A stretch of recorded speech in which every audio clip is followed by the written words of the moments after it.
everyone, this is ML Reads with Chapter 9 Part B of the Elementalists Book 1 by Pixelberry Studios Choices app. If you want to watch any of the other videos in this series, I will link the main playlist in the description.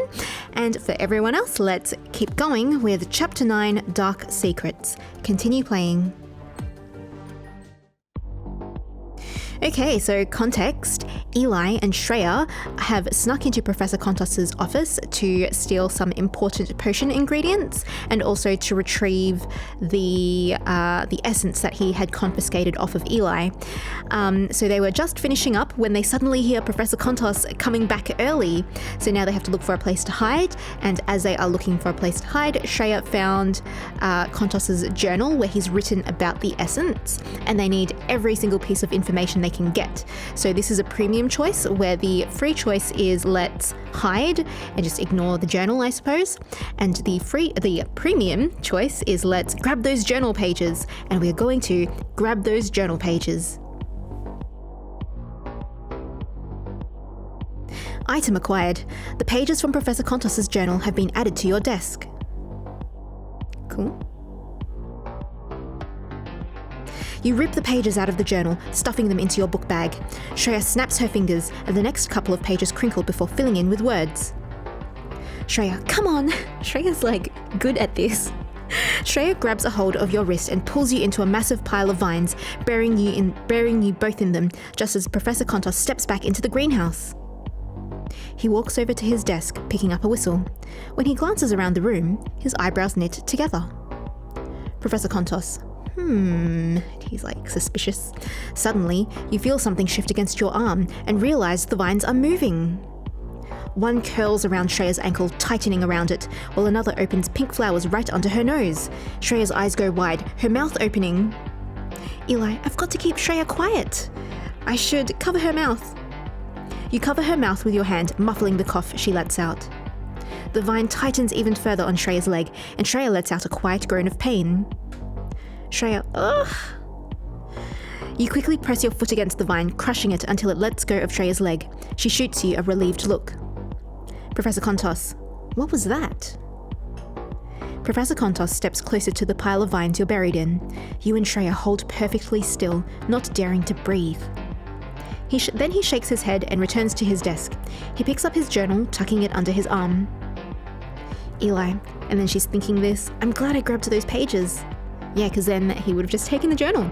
Professor Kontos does one last sweep of the room and then leaves. You and Shreya both sigh with relief as you poke your head out of the vines. You poke your heads out of the vines. Eli, that was way too close. Shreya, you're telling me. Let's get out of here before these vines decide we're food. You and Shreya untangle yourselves from the vines and hurry out of the greenhouse. Mission accomplished.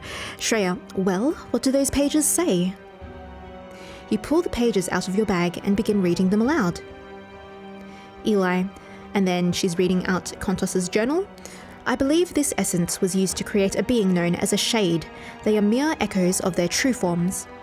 Shades are created when a powerful attuned kills a creature and takes its essence, a substance little understood, but akin to the soul.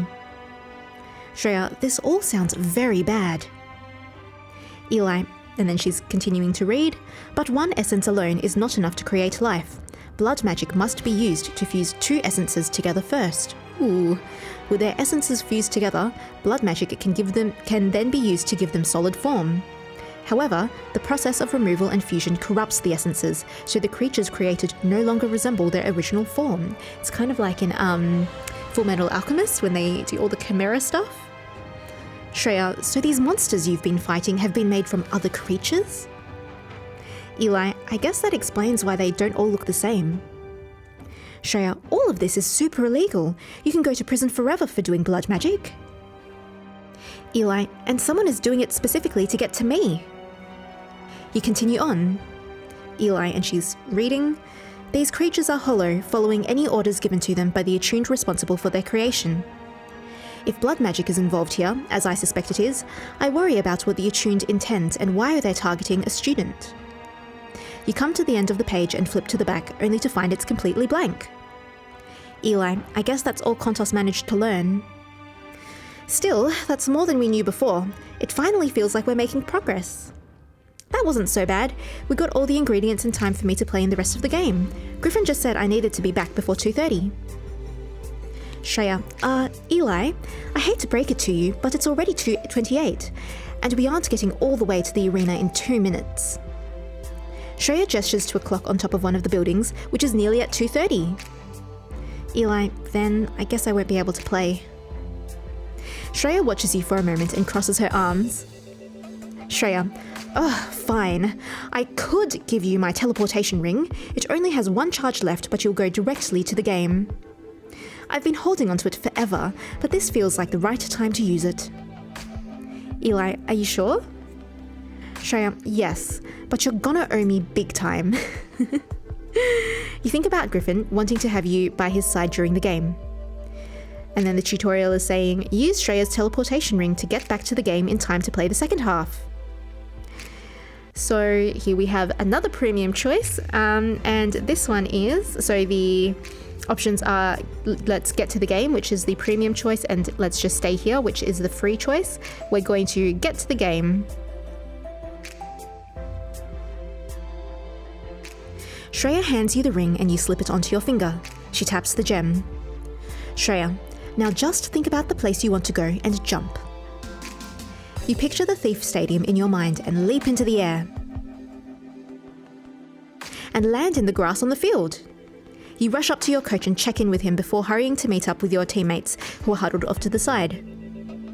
Eli, I'm here. I'm feeling better and I'm ready to play. Captain, then let's get out there and win this. Griffin claps you on the shoulder as you follow the team onto the field. Griffin, glad you could make it. Eli, well, I couldn't leave you all by yourself. The Thief Arena closes as you all line up in the starting corner. The captain turns toward you. Captain, all right, here's the plan. Langley, Ward, I want you to keep them distracted. Russell, you're with me. We go on the offensive. You nod, and the captain turns back toward the other team at the opposite end of the field. Then the whistle blows and the terrain shifts. Ooh, we get to do our first team, our thief game. The air grows cold, and you're suddenly standing up to your knees in snow. Griffin and Ward take off in opposite directions. You spot the other team in the distance, scattering. Captain, here they come. Let's show them what we've got. You see snowballs flying through the air from where Griffin and Ward disappeared behind the hills. They drive a couple players into the center, coming right toward you. I should blind them with light, and these are all going to be timed choices, so I'm just going to react. You close your eyes for a moment, centering yourself. You feel the magic build inside of you, and when you open your eyes, you're glowing. Eli, you know what they say about staring directly at the sun? The light reflects off the snow, and the other players throw their arms up to shield their eyes. Thief player, what the? And then this is an opponent. That's bright. Unable to see, the players stumble through the deep snow, falling to the ground. Captain, that's our Sanat. You and the captain rush forward, each going for one of the players. You yank the flag off his waist as he tries to stand up. Eli, looks like you're out. The player in front of you gets teleported back to the bench when suddenly there's a loud crack in the distance. The captain stops, half bent over the other player, to look around for its source. As he does, you notice the player on the ground reaching to steal his flag. Captain, rookie mistake. Eli, Captain, look out! But you're too late. The player grabs his flag and yanks it off his belt. Captain, damn it! There's a whistle, and the captain suddenly disappears. The player gets to her feet, grinning at you. Thief player, let's dance. You turn and dash away across the field. You see half your team rushing at a group of their players. A couple on each side get their flags pulled. I wonder how many there are at a time. Then suddenly, the terrain shifts into an arid desert. Massive thorny trees pop up around you, and your feet kick up a trail of dust. As you glance back toward your pursuer, you nearly run into a member of your own team. Eli, whoa! Ward, where's the captain? Eli, out already. Ward, then what are we supposed to do? You see the player you ran away from hurtling toward you, her hands raised. And then the opponent, thief player, you can't run forever. Eli, for now, just try to keep her from getting our flags. Suddenly, massive boulders burst from the ground, and you barely leap out of the way in time. You take off running, the rocks giving chase. Eli, I should use the earth against her. You glance back at the boulders racing behind you before running straight at the other player as magic builds up in your hands. Thief player, you think you can take me one-on-one? Cute. Eli, it's not really one-on-one. At the last second, you dodge to the side and channel your magic into the boulders, pushing them straight for the other player. They slam into her, knocking her off her feet. This would be fun. Thief, Thief player, that's the opponent. Eli, bet you didn't see that coming. Ward, nice defense. Your opponent gets to her feet, her eyes glinting angrily as she stalks towards you. Now she's mad. Eli, she's still coming after us. Ward, Eli, get out of here. You'll stand a better chance if you can find Griffin. He was still in when I last saw him. I'll hold her off and buy you some time. Eli, thanks, Ward. Without another word, you turn and rush in the opposite direction, just as the terrain shifts. Trees and grass spring up around you. As you make your way across the field, you don't see any sign of your other teammates. Eli, and then she's thinking this, I get the feeling we're down to a couple of players. As you step into a clearing, Griffin comes barreling in from the opposite side. Griffin, oh good, at least we still have 2 players in. I'm pretty sure we're all that's left. Eli, how many do they have? Ward was facing off with one where I came from, but I don't know if he beat her. As you speak, the player from before comes out of the woods behind you, and 2 more step out behind Griffin. Griffin, looks like we're slightly outnumbered, no problem though. I'll keep them distracted. When the time's right, go for their flags. Griffin crouches down, placing his hands on the dirt, and suddenly, the ground all around you starts shaking. Earthbending, I should steal their flags with a breeze! As you channel your magic into the air around you, a breeze rushes through your hair, heading straight for the other players. Eli, you might want to hold on to something. Suddenly, a twister kicks up around them, lifting them into the air. Thief player, get me down from here! Another thief player, ah! The twister tosses the players into the nearby trees and rips their flags free. Griffin, well, that's one way to do it. Eli's like so extra. Eli, never question my results. The breeze swirls around you, whisking the flags right into your outstretched hand. As you hold the flags up over your head, the stadium shifts back. And it's like the normal field, and the stands erupt in cheers. Eli, we won! The rest of the team streams down to the field, surrounding you. Captain, damn, nice work, rookie. Ward, I knew you could do it. As the team begins celebrating, their mob pushes you and Griffin up against each other. He grins down at you. Eli, I should, and the options are kiss him or hug him. Oh my goodness. I'll hug him. You throw your arms around Griffin, pulling him into a hug. Eli, thanks for having my back earlier. I really wanted to play. Griffin, that's what friends are for. As the crowd moves apart, you hear your friends calling your name from somewhere near the stadium's exit. Rising Star, you helped your team win the thief game. Eli, guess we'd better join them. You and Griffin head off the field and meet up with your friends. Zeph, did you see how Eli got those flags at the end? And Griffin dodged 2 players at once. It was incredible. Shreya, we were all there, Zeph. We all saw it. Thought it was rather impressive. Beckett, yes, you're all very skilled. Now, can we get going? Eli, Beckett's right. That potion isn't going to brew itself. You and your friends leave the arena and head to the roost. When you get back to the roost, Beckett sets up a cauldron and you lay the ingredients you stole from Kontos out on the floor. Beckett examines them, nodding to himself. Beckett, yes, this looks like everything I'll need. Shreya, Eli had the whole situation handled. She went in there and picked out the right stuff without any help. Zeph, that's our Eli, kicking ass and taking names. Eli, I don't know about that, but I can definitely manage getting a few potion ingredients. Beckett, I still can't believe you actually managed to get this out of a professor's private stock without being caught. Eli, and the options are, he was sufficiently distracted, or I know, I'm amazing, or we also picked at his journal. We'll go, we also picked at his journal. Beckett sputters, his eyes going wide. Beckett, you're joking. Eli, I'm not. I found some notes he made on the essence. Apparently, the monsters that are attacking me are called shades. He thinks they're made by combining essences and giving them form with blood magic. Beckett, combining essences? That's insane and highly illegal.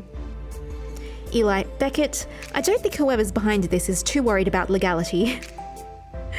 Beckett, fair point. But we should be careful. That type of magic must require an extreme amount of power. Eli, all the more reason to figure out where these shades are coming from in the first place. Beckett, well, the potion is going to take a few hours to brew, so we should be able to get our answers later tonight. Zeph, I can't think of anything more boring than watching someone make a potion, and I'm starving, so I'm going to go get some dinner. Griffin, count me in. I need to refuel after that game. Shreya, I heard they're serving fairy dust creme brulee for dessert tonight. I'm not missing that. Beckett, good. Good, then I'll have some peace and quiet to work in. As you head toward the trapdoor of the roost with your friends, Beckett calls you back. Beckett, Eli, can I steal you for a moment? Beckett's like suddenly fully flirting with us now. Eli, why? Is something wrong? Beckett, no, it's just been a few years since my sister taught me this potion. Eli, you didn't say that your sister is the one who taught it to you? Beckett, oh, well, she did. She used to help me with a lot of spell work and potions, since we aren't technically supposed to learn them until we reach university. Together, the two of us could basically do anything. Beckett sighs wistfully before looking back over to you.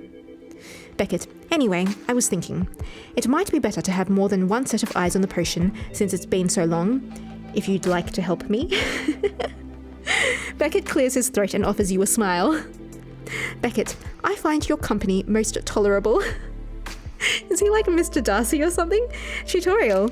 Help Beckett make the potion to learn more about his sister and background, and get the chance to share a romantic moment with him. Beckett, and so here we have another premium scene. So many premium scenes in this chapter. How are we going for time? I think we're still good. So the free choice is Beckett, I'll catch you later, and the premium choice is I'll stick around. And as you can see, I haven't taken this scene yet either, so let's do it now. Beckett, I'll stick around.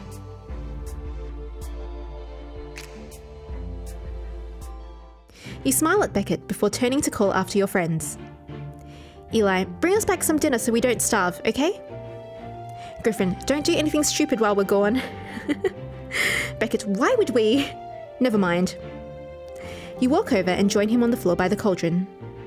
Beckett, hand me the basilisk scale, then light the cauldron and keep the flame low. And then, so it's showing the basilisk scale, and then basilisks have huge scales. Beckett, naturally, a fully grown basilisk is typically the size of a car, though the largest recorded one was nearly as big as a dragon. You pass the scale to him, and he begins chopping it into smaller pieces. You focus and start a small flame beneath the cauldron, changing the liquid from deep blue to a bright orange. Eli, so you said your sister taught you this potion. I bet there's a story there. Beckett, not really. I was just interested in testing the potion's abilities. You nudge him with your elbow and he glares at you. Eli, come on, I know that's not the truth. Tell me. Beckett sighs heavily, shaking his head. Beckett, if you must know, my parents took me to visit Katrina in France, and while walking through the city, I found someone's Preno. Eli, a Preno? Beckett, it's a journal sealed with magic, so it can only be opened by one person. This one was pretty well worn, so I figured it was important. My imagination got the best of me. It could have been someone's memoir, notes from a secret society, research on a new form of magic. Finally, I asked my sister to help me find its owner, and we made the potion together. Eli, but doesn't the potion show you where an item originated? Wouldn't that take you to the factory where it was made? Beckett, no. Items change as people use them and give them homes. That meant the Preno's origin was where it was used the most. Eli, so did you get it back to them? Beckett, yes, but it turned out it was just the bookkeeping for a business. Nothing special about it. Eli, that must have been disappointing. Beckett, not at all. It was a job well done, and Katrina took me on a special trip to the archives of the Musée de la Magie that same day. Eli, you mean she took you there in order to cheer you up? He purses his lips and looks determinedly at the cutting board. You smile to yourself. Eli, so, and then the options are, what else did your sister teach you? Or, what was your sister doing in France? Or, it sounds like she really cares about you. Let's go. What else did your sister teach you? Beckett, mostly, she taught me the spells and potions we've been learning in class. That was about it. Eli, there must have been stuff that wasn't class-related. Beckett, not really. Eli, Beckett, you aren't fooling anyone. Beckett, oh fine. There was one time she let me help her make her famous witch's brew for a party. We spent hours in the kitchen, and at the end of it, she even let me have some. Eli, I bet it tasted delicious. Beckett, I suppose. It was a bit like butterscotch, but spicy, and it made me oddly dizzy. I tried to sneak more at the party, but Katrina was watching me like a griffin, and every time I got close, she shooed me away. Eli, she seems pretty overprotective. Beckett, oh, you don't know the half of it. You nudge him in the side with your elbow again, and his glare returns. Beckett, would you quit that? Eli, not until you elaborate. What else did she do? He scrapes the scale pieces off the cutting board and into the cauldron, and they fizzle as they hit the surface. He hands you a ladle. Beckett, first, stir counterclockwise 10 times, then add the meteorite fragment. You take the ladle and set about stirring before grabbing the meteorite fragment. And then it's showing you the meteorite fragment, so shiny. You drop it into the potion, where he begins cutting off the ends of a plant. Eli, Beckett, you're stalling. Beckett, I am doing no such thing. You go to nudge him in the side a third time, and he holds up his hands in mock surrender. Beckett, okay. When I was a senior in high school, I really wanted to brew Seer's Sight. It's a very difficult potion that lets you see into the past. But when I asked Katrina to help me, she said it was too dangerous and that I needed to wait until I was at Pendergast to learn it. Eli, she must have had a good reason. Beckett, well, in my opinion, there is no harm that comes from learning. But in this case, she may have been right. Instead of listening to her, I attempted to make the potion on my own. Eli, and it went horribly wrong in every possible way. Beckett, it sort of exploded. Eli, and? He sighs and rubs the back of his neck, his cheeks darkening in embarrassment. Beckett, and singed off one of my eyebrows. Eli, you only had one eyebrow, and the options are, how did your sister react? Or, that is the funniest thing I've ever heard. Or, I bet you were still cute. How did your sister react? I bet she was all like, I told you so. Beckett, indeed, she gave me the lecture of my life. Eli, she was worried about you too though, right? Beckett, I suppose. When I first saw her, she was crying, and kept going on and on about how scared she was. It was rather melodramatic of her. Eli, but she was still your sister, so she must have teased you relentlessly. Beckett, I'll have you know, she only made a single joke about my face looking unbalanced. Beckett shakes his head and turns to the cauldron, examining it. As he sits back, he lets out a heavy sigh. Eli, is everything okay, Beckett? Beckett, of course it is. Why wouldn't it be? I'm perfectly fine. He turns back to the potion. You lean in close to talk loudly in his ear. Eli, Beckett, come on, Beckett. Tell your friend what's bothering you. Beckett, are you always this annoying? Eli, only when my friends are feeling down. You sit back with a frown. Eli, but seriously, Beckett, you know you can talk to me, right? He casts a sideways glance at you and runs a hand through his hair. Beckett, it's just weird not to see her all the time. Even when we were busy with school or charity events or research, we always had time to talk. But now that I'm here, it feels like we're so far apart. Oh, he misses her. Eli, everyone gets homesick. It's totally normal. Beckett, I know. I'm sure it will pass. Eli, but until it does, I'm happy to listen. He sighs again, looking at the ground. Beckett, I just don't know what I'm going to do when I can't manage everything on my own. Eli, you aren't on your own, and then options. You have your friends now, or she'll still be around to help you, or I'll be there for you. You aren't on your own, you have friends now. You've got pen pals. Every one of us is willing to help you if you need it. Beckett, yes. Woohoo, teamwork and friendship. Eli, I know you can manage a bit more enthusiasm than that. Beckett, I'm afraid you'll just have to make do without. He returns to chopping the plant, a small smile on his face. Beckett, but thank you, Eli. I will try to remember that.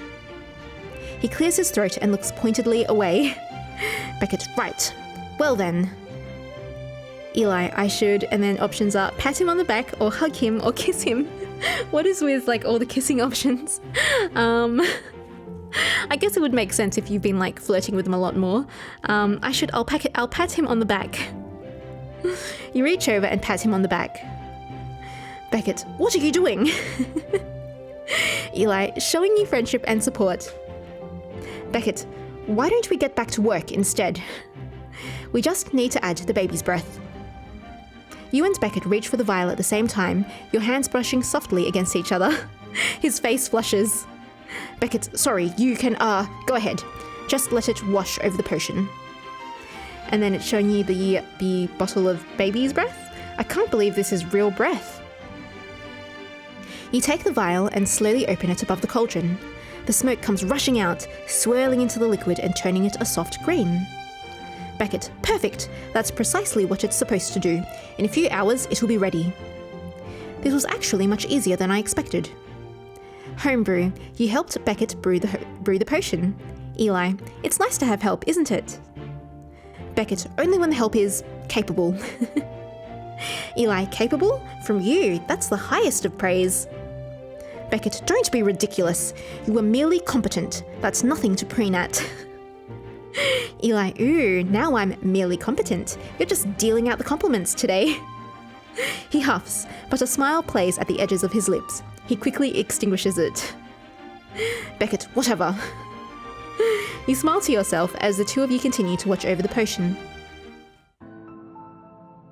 Later that night, you and your friends are standing around the cauldron, the potion bubbling in front of you. And then it's showing you the potion, which is like a soft minty green colour. What a cool colour. A large bubble floats up from the potion's surface, and a bright light flashes when it pops. Beckett, now you simply have to put the essence in the potion and let it do the rest. You dig the essence out of your pocket and hold it out over the cauldron. And it's showing you the essence, drop it in. Eli, well, here goes nothing. You let go of the essence, and it drops into the mixture with a soft plop. Beckett uses a ladle to fish out the essence, which is now glowing a bright red. Beckett, just as intended. Now, remember, this will show you where the monster came from, so you need to absorb as much information as you can about the place. He shifts the ladle toward you, offering you the essence. And then it's showing you the essence, and it's like red and glowing. Now it's glowing. Guess I'll touch it. You reach out to touch the essence. The moment your fingers connect with it, your vision goes white. You see the hall of mirrors eerily silent, and then there's another flash of white. And you're back in the roost. Eli, I know where we have to go. What's going on? Item acquired. The glowing essence has been added to your desk. You and your friends rush down to the Hall of Mirrors, but when you step inside, the room seems empty. Zeph, this isn't suspicious or anything. Zeph's eyes dart around the room as Griffin steps forward and searches the space. Griffin, looks like the coast is clear. We're the only ones here. Eli, do you think the potion didn't work? Beckett, don't be absurd. Of course it worked. I'd guess that the source of the monsters is through one of these mirrors. Shreya, but that shouldn't be possible. The mirrors have protective wards on them. Nothing should be able to get through. As your friends discuss, you approach one of the mirrors in the center of the room.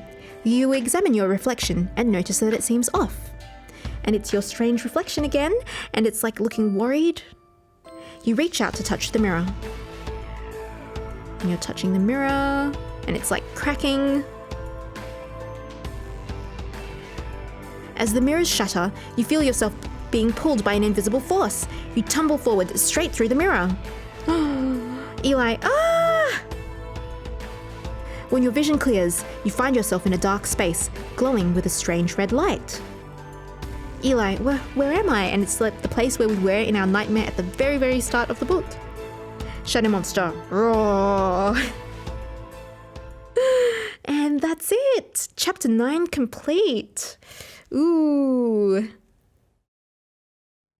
So that's chapter 9. Where have we landed and what's going to happen next? I guess we'll have to find out in chapter 10. So thank you everyone for watching. I hope you're enjoying this series. And if you are enjoying them, please consider giving them a like. And I will see you all next time for chapter 10. See you then.